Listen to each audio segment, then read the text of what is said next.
Institution এবং পাটনা কলেজের স্কুলে পড়াশোনা করে পাটনা কলেজ থেকে বিএ পাস করেন। পরে তিনি অঙ্কে বিএ পাস করেন। সেখান থেকে 1906 সালে কলকাতা মেডিকেল কলেজে ডাক্তারি পড়ার জন্য আসেন এবং 1908 সালে মেডিকেল পাস করার পর 9 সালে তিনি ইংল্যান্ডে যান।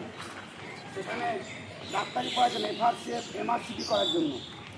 তিনি বাঙালি বলে তাকে বার্থলোমিউ মেডিকেল কলেজ থেকে বারবার রিজেক্ট করা হয়।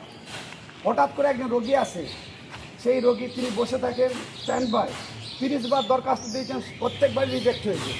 ওই তিনি বসে আছেন, একটা রোগী এলো, সঙ্গে সঙ্গে কলেজের প্রিন্সিপাল বললেন, বলো এই রোগীটা কোন রোগে আক্রান্ত। উনি সঙ্গে সঙ্গে বললেন এর পক্স হয়েছে।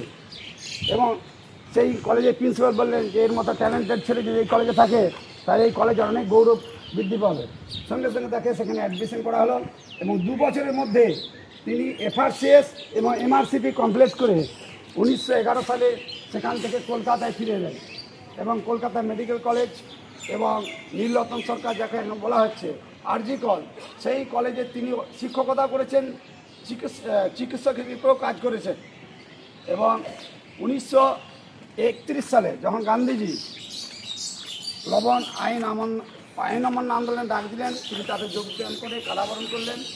তার আগে 1923 সালে তার রাজনৈতিক গুরু দেশবন্ধু চিত্তরঞ্জন দাসের সাহচর্য এসে তিনি রাজনীতিতে দীক্ষিত হন এবং 1937 সালে তিনি কলকাতার শেরিফ হন।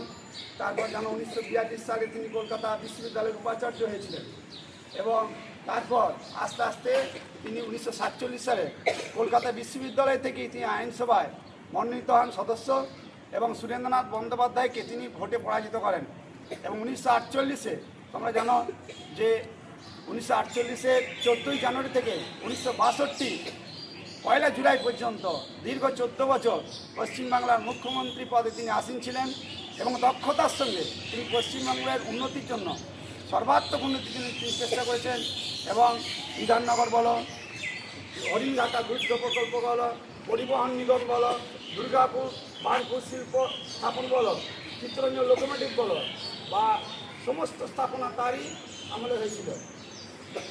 Damodar barrage, Teesta barrage, Mayurakshi barrage, Mukutmani barrage মহারামানি তৈরি হয়েছিল।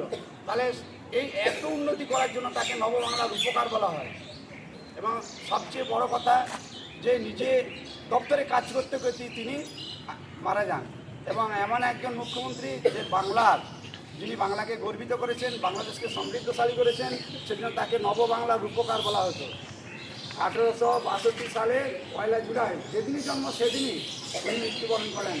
এই মহাজীবনের চরণে আমরা সবাই 100 কোটি প্রণাম জ্ঞাপন করে ওনার প্রতি আমরা বিনম্র শ্রদ্ধাঞ্জলি জ্ঞাপন করছি। এই বলে আমার বক্তব্য এখানে শেষ করছি।